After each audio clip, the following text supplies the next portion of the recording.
ನಮಸ್ಕಾರ, ನೀವು ನೋಡ್ತಾ ಇದ್ದೀರಾ ಮಾಹಿತಿ ಕೇಂದ್ರ ಯೂಟ್ಯೂಬ್ ಚಾನಲ್. ಸ್ನೇಹಿತರೆ, ನೀವೇನಾದರೂ ನಿಮ್ಮ ಸಹೋದ್ಯೋಗಿಗಳು ಅಥವಾ ಪರಿಚಿತರಲ್ಲಿ ನಗದು ಹಣವನ್ನ ಪಡಿತಾ ಇದ್ದೀರಾ? ಹಾಗಿದ್ರೆ ಎಚ್ಚರ ವಹಿಸಿ. ಇಂತಹ ವಹಿವಾಟಿನ ಮೇಲೆ ಇದೀಗ ಆದಾಯ ತೆರಿಗೆ ಇಲಾಖೆ ಹದ್ದಿನ ಕಣ್ಣಿಟ್ಟಿದೆ.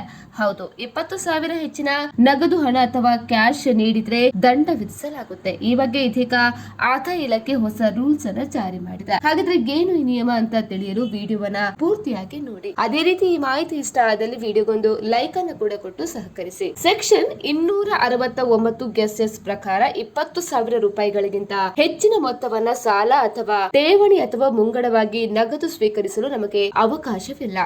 ಅಂತ ವಹಿವಾಟಿಗಿನ ಮೊತ್ತಕ್ಕೆ ಸಮಾನವಾದ ಮೊತ್ತವನ್ನ ಐಟಿ ದಂಡವಾಗಿ ವಿಧಿಸಬಹುದು ಅಂತ ಹೇಳಿ ಸೆಕ್ಷನ್ 271 DA ಹೇಳ್ತದೆ. ಆದಾಯ ತೆರಿಗೆ ಕಾಯ್ದೆ ಅಡಿಯಲ್ಲಿ ಒಬ್ಬ ವ್ಯಕ್ತಿಯು 20,000 ಅಥವಾ ಅದಕ್ಕಿಂತ ಹೆಚ್ಚಿನ ಮೊತ್ತದ ಸಾಲ ಅಥವಾ ಠೇವಣಿಯನ್ನ ನಗದು ರೂಪದಲ್ಲಿ ಸ್ವೀಕರಿಸಿದ್ರೆ ದಂಡವನ್ನ ವಿಧಿಸಬಹುದು.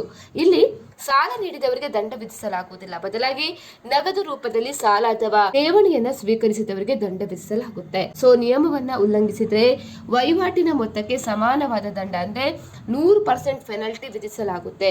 ಉದಾಹರಣೆಗೆ ನೀವು ನಗದು ರೂಪದಲ್ಲಿ 50,000 ಸಾಲವನ್ನ ಸ್ವೀಕರಿಸಿದ್ರೆ 50,000 ದಂಡವನ್ನ ಪಾವತಿ ಮಾಡಬೇಕಾಗ್ತದೆ. ಅದೇ ರೀತಿ ಇದರಲ್ಲಿ ಕೆಲವು ವಿನಾಯಿತಿಗಳನ್ನು ಸಹ ನೀಡಲಾಗಿದೆ. ಬ್ಯಾಂಕ್ ಅಥವಾ ಸರ್ಕಾರಿ ಸಂಸ್ಥೆಗಳಿಂದ ನಗದು ಸಾಲ ಸ್ವೀಕರಿಸಿದ್ರೆ ಈ ನಿಯಮ ಅನ್ವಯವಾಗುವುದಿಲ್ಲ. ಅದೇ ರೀತಿ ಒಬ್ಬ ವ್ಯಕ್ತಿಯು ತನ್ನ ವ್ಯವಹಾರದ ವಹಿವಾಟುಗಳಿಗೆ ಸಂಬಂಧಿಸಿದಂತೆ ನಗದನ್ನ ಸ್ವೀಕಾರ ಮಾಡಿದ್ರೆ ದಂಡ ವಿಧಿಸಲಾಗುವುದಿಲ್ಲ. ಅದೇ ರೀತಿ ಕೃಷಿ ಆದಾಯ ಗಳಿಸುವ ವ್ಯಕ್ತಿಗಳು ಮತ್ತೆ ಕೆಲವು ಸಣ್ಣ ಪುಟ್ಟ ವ್ಯಾಪಾರಿಗಳಿಗೆ ಈ ನಿಯಮದಲ್ಲಿ ವಿನಾಯಿತಿ ಕೂಡ ಇದೆ. ಹಾಗಾಗಿ ಈ ನಿಯಮದ ಬಗ್ಗೆ ತಿಳ್ಕೊಂಡು ನೀವು ಕ್ಯಾಶ್ ಅನ್ನ ನೀಡಬೇಕಾಗ್ತದೆ. ಸ್ನೇಹಿತರೆ, ನಾವು ನೀಡಿರುವಂತಹ ಈ ಮಾಹಿತಿ ಇಷ್ಟ ಆದಲ್ಲಿ ಮಾಹಿತಿ ಕೇಂದ್ರ ಯೂಟ್ಯೂಬ್ ಚಾನೆಲ್ಗೆ ಸಬ್ಸ್ಕ್ರೈಬ್ ಮಾಡ್ಕೊಳ್ಳಿ. ಅದೇ ರೀತಿ ಈ ಮಾಹಿತಿ ಇಷ್ಟ ಆದಲ್ಲಿ ವಿಡಿಯೋಗೊಂದು ಲೈಕ್ ಅನ್ನು ಕೂಡ ಕೊಟ್ಟು ಸಹಕರಿಸಿ.